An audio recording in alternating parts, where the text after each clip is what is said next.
Sir কিন্তু খুব নরম মানুষ, তর্কতর্কি হয়েছিল একটা সময়, আমি চাইছিলাম হোটেল ছেড়ে দিয়ে চলে আসি, আমাকে অনেক রিকোয়েস্ট করছে, তা আমি বললাম ভাই আমি এনজয় করতেছি না, আমি জায়গা আমার আর ভালো লাগতেছে না, আমি তো আর 5 স্টার হোটেলে থাকার জন্য এখানে আসি নাই।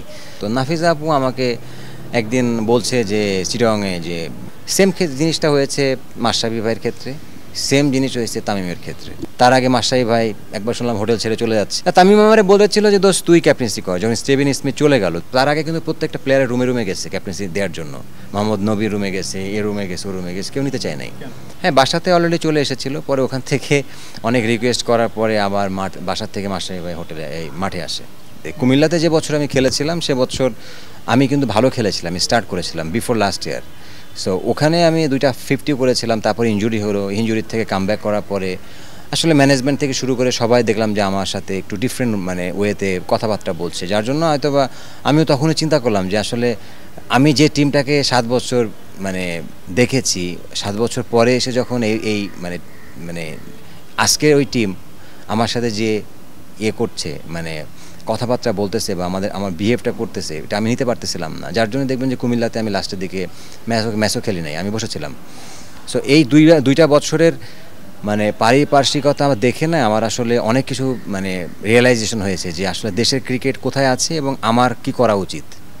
কুমিল্লার যেটা বললেন সেখানে হচ্ছে গিয়ে ওই সেটাও আপনি নিজেই বলেছিলেন যে আমি আর খেলবো না বা একাদশ থেকে বসতে চাই, এরকম কিছু ছিল কিনা? না না, কুমিল্লাতে যেটা হয়েছিল যে আমাকে আপনার ফার্স্ট 2টা ম্যাচে 50 করলাম, তারপর ইনজুরিতে পড়লাম, তারপর ইনজুরি থেকে রিকভারি করে এসে 2টা ম্যাচ না কয়টা ম্যাচ খেললাম, ভালো খেললাম না।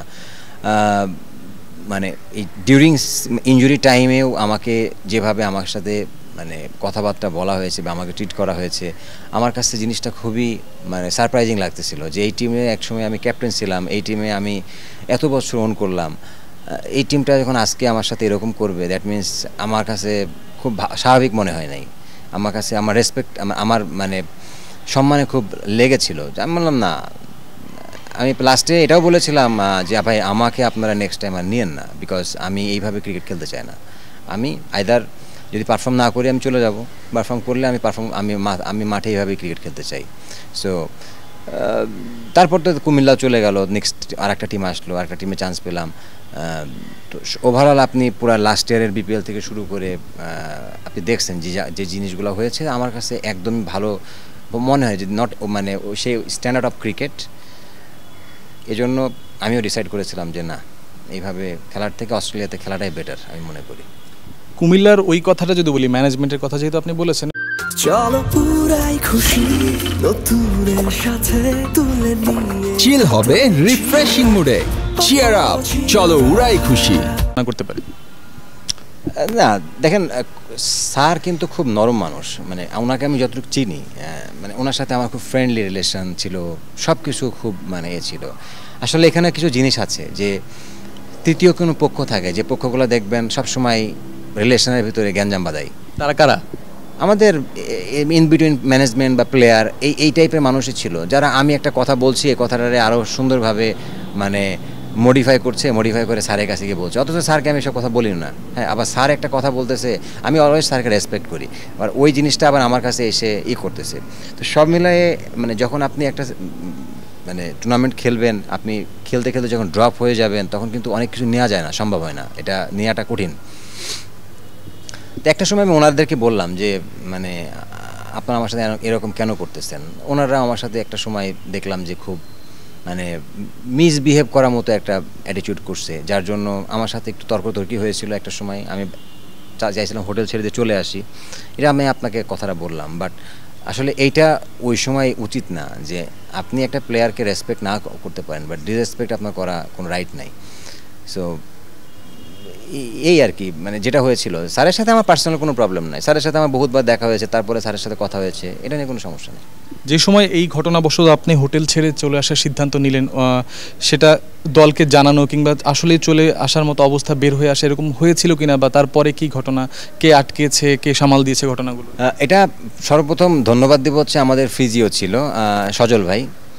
এই লোকটা আমাকে সবসময় খুব সাপোর্ট করতো, মানে ওনার রুমেই আমি ম্যাক্সিমাম টাইম স্পেন্ড করতাম, টাইম ইনজুরি বিষয়গুলো নিয়ে বা যে কোনো বিষয় নিয়ে আমি টাইম এক্সপ্লেন করতাম। তো উনি আমাকে সব বলে, বস আপনি এই কাজটা করেন না, যেন না, আপনি চলে গেলে খারাপ লাগবে, আপনি টিমের কি আমরা তো জানি। সো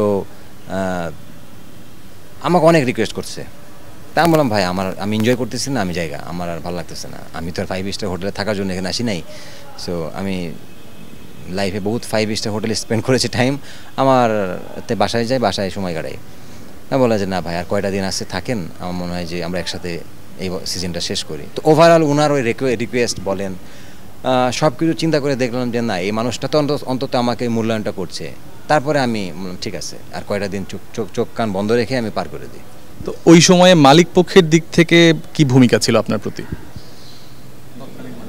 মালিক পক্ষের সাথে তো আসলে আমি ওইভাবে কথা বলতাম না। নাফিজা আপুর সাথে আমার মাঝে মাঝে কথা হতো। নাফিজা আপু আমাকে একদিন বলছে যে চিটাগংয়ে যে এবছর দেখতেছি তোমার ইনভলভমেন্ট খুব কম, ফিলিংস কম, তোমাকে ক্যাপ্টেন্সি দেওয়া হয় নাই বিধায় তুমি মনে হয়। আর আমি না খুব সারপ্রাইজিং, মানে জিনিসটা আমি অবাক লাগছে।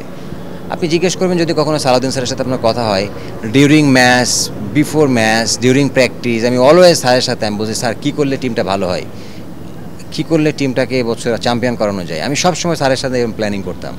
তো যখন আপনি এই কথাগুলো শুনবেন তখন তো অবভিয়াসলি আপনার কাছে খুব একটা অবাক লাগবে যে এটা কি এত বছর পরে মানুষগুলো এসে আমাকে এ ধরনের কথা বলছে। সেম জিনিসটা হয়েছে মাশরাফি ভাইয়ের ক্ষেত্রে, সেম জিনিস হয়েছে তামিমের ক্ষেত্রে। কুমিল্লাই করেছে 100%। কারণ আমি বলবো যে ওনারা প্রপার রেসপেক্টটা পায় নাই। তামিম দেখেন এক বছর টিম বানাইলো, পুরো টিম বানায় ক্যাপ্টেন্সি পেলো না, আরেকজনকে ক্যাপ্টেন্সি দিয়ে দিল, ওই ক্যাপ্টেন্সি আমাকে নিতে হলো। তো এটা তো আমি এক্সপেক্ট করি না। ডেফিনেটলি তামিম ডিজার্ভ করে সে ওখানে ক্যাপ্টেন্সি করার মতো। তার আগে মাশরাফি ভাই একবার শুনলাম হোটেল ছেড়ে চলে যাচ্ছে, আমরা তখন খেলি। সো এই জিনিসগুলো তো হওয়া উচিত না একটা ডিউরিং একটা টুর্নামেন্টের ভিতরে। তা আমার মনে হয় যে মানে হয়তোবা একটা প্লেয়ারের মানে শেষের দিকে হয়তোবা মানে ওনাদের এক্সিটটা এরকমই হয়, হয়তোবা ওই কালচারটা হয়তোবা এরকমই ছিল। তামিম ইকবালের সাথেও কি ওই ম্যানেজমেন্ট থেকেই ঘটনাটা হয়েছিল? ম্যানেজমেন্ট না হলে তো আপনার টিম, আপনি যদি না চান বা আপনি যদি নাই করেন তাহলে তো হবে না। সো এটা অবভিয়াসলি ওখান থেকে হয়েছিল। ওই সময় তামিম ইকবালের সাথে আপনার কোনো কথা হয়েছিল কিনা, বা তিনি নিজের ওই ক্ষোভ রাগ যেটাই বলুন প্রকাশ করেছিলেন কিনা? তামিম আমারে বলেছিল যে দোস্ত তুই ক্যাপ্টেন্সি কর। যখন স্টিভেন স্মিথ চলে গেল 2-1 ম্যাচ ক্যাপ্টেন্সি করে, বললো তুই ক্যাপ্টেন্সি কর। আমি বলছি না আমি করবো না। তখন সালাউদ্দিন স্যার তামিম দুজনে মিলে আমাকে রিকোয়েস্ট করে যে তুই এবছরটা না কর, না হলে। তার আগে কিন্তু প্রত্যেকটা প্লেয়ারের রুমে রুমে গেছে ক্যাপ্টেন্সি দেওয়ার জন্য। মোহাম্মদ নবীর রুমে গেছে, এ রুমে গেছে, ও রুমে গেছে, কেউ নিতে চায় নাই। আমি বলতে পারবো না কেন নিতে চায় নাই, বাট আসলে এটা তো কোনো রাইট ওয়ে না যে আপনি একটা মানুষকে ক্যাপ্টেন দিয়েছেন, এর ডিউরিং টুর্নামেন্টের ভিতরে আপনি ক্যাপ্টেন খুঁজতেছেন যে কাকে ক্যাপ্টেন্সি দিবেন। এটা তো আপনার কোনো মানে সিস্টেমে পড়ে না। তো আমাকে তখন রিকোয়েস্ট করে, আমি বলি না এটা হতেই পারে না, তুই ক্যাপ্টেন হবি নেক্সট। স্টিভেন স্মিথ হয় নাই, এখন তুই হবি। কয়েছে না দোষ আমি করবো না। তখন দেখলাম যে আমাকে যখন রিকোয়েস্ট করলো তখন দেখলাম যে যদি আমি কেউই দায়িত্ব না নেয় তাহলে বছর টিমই হবে না, মানে কেউই করবে না, টিমের অবস্থা খারাপ হবে। তো ওভারঅল চিন্তা করেই কিন্তু আমি বললাম ঠিক আছে যা আমি নিলাম। এই তো আপনি যে নিলেন, এরপরে কুমিল্লা জায়গার পর থেকে আপনার প্রতি যে রেসপেক্টটা দরকার ছিল সেটা আপনি পেয়েছেন বলে মনে হয়? ডেফিনেটলি না, রেসপেক্ট পেয়েছি মুখে, বাট আপনি যদি দেখেন যে মানুষের সব ভালোবাসা, কুমিল্লারবাসী মানুষ ভালোবাসা পেয়েছে আমি অনেক। তারা কুমিল্লাবাসী এখনও দেশের বাইরে যেখানে যায় না কেন আমাকে মনে রেখেছে, এটা আমার জন্য অনেক বড় ব্লেসিং আমি মনে করি। তারা আমাকে মনে করে যে আমি কুমিল্লার ক্যাপ্টেন। সো এটা আমার অনেক বড় পাওয়া। আর অ্যাট দ্য সেম টাইম আমি মনে করি যে অনেকে অনেক রকম প্রিভিলেজ নিয়েছেন হয়তো বা ক্যাপ্টেন্সি ওয়াইজ, বাট আমি 200% বলতে পারবো, এবং মালিক পক্ষ বলতে পারবে যে আমি কখনো কারো কাছ থেকে কোনো এক্সট্রা প্রিভিলেজ নেই নাই। মাশরাফি মুর্তজা হোটেল ছাড়তে চেয়েছিলেন, ঘটনাটা বলা যায়? ওইটা ছিল টিম কম্বিনেশনের কারণে। মাশরাফি ভাই একরকম টিম চেয়েছিলেন, মালিক পক্ষ আর একরকম চেয়েছিলেন। মাশরাফি ভাই হয়তো বা তার ইগোতে বা তার সম্মানে লেগেছিল যে না আমি অ্যাজ এ ক্যাপ্টেন হিসাবে, মাশরাফি ভাই রাইট আছে যে মাশরাফি ভাই অ্যাজ এ ক্যাপ্টেন মারছে চালাই, সে একটা টিম চাচ্ছে আর একজন মালিক পক্ষ দিচ্ছে না, এটা তার কাছে খারাপ লাগছে। মানে ঠিক আছে আপনি করেন আমি জায়গা, এরকমভাবে হয়েছে। মালিক পক্ষ না ম্যানেজমেন্ট? না মালিক পক্ষ। মানে মালিক পক্ষের আধিপত্য বা ওই প্রভাবটা ছিল দলের উপরে? মানে অবভিয়াসলি ছিল, না থাকার তো কিছু নাই। আপনি কোটি টাকা খরচ করে টিম বানাচ্ছেন, আপনার তো একটা বলার রাইট আছে যে আমি এই প্লেয়ারটারে আনতে চাই বা এই টিমে আমি খেলাতে চাই। এখন কে নিবে কি না নেবে এটা ম্যানেজমেন্টের ব্যাপার। কথা বোঝেন, ম্যানেজমেন্ট যদি মনে করে যে না ওই প্লেয়ারটা আজকের জন্য বেস্ট না বা সুইটেবল না, তাহলে খেলাবে না। তো এটার জন্য একটা ওদের ভিতরে মানে ক্ল্যাশ হয়েছিল, যার জন্য হয়তো বা মাসাই ভাই মানে উনি অসম্মানিত ফিল করেছিল, এই জন্য চলে আসছে। চলে এসছিলেন? হ্যাঁ, বাসাতে অলরেডি চলে এসেছিল, পরে ওখান থেকে অনেক রিকোয়েস্ট করার পরে আবার বাসার থেকে মাসাই ভাই হোটেলে এই মাঠে আসে। এটা কোন বিপিএল এর কথা হবে? এটা প্রবাবলি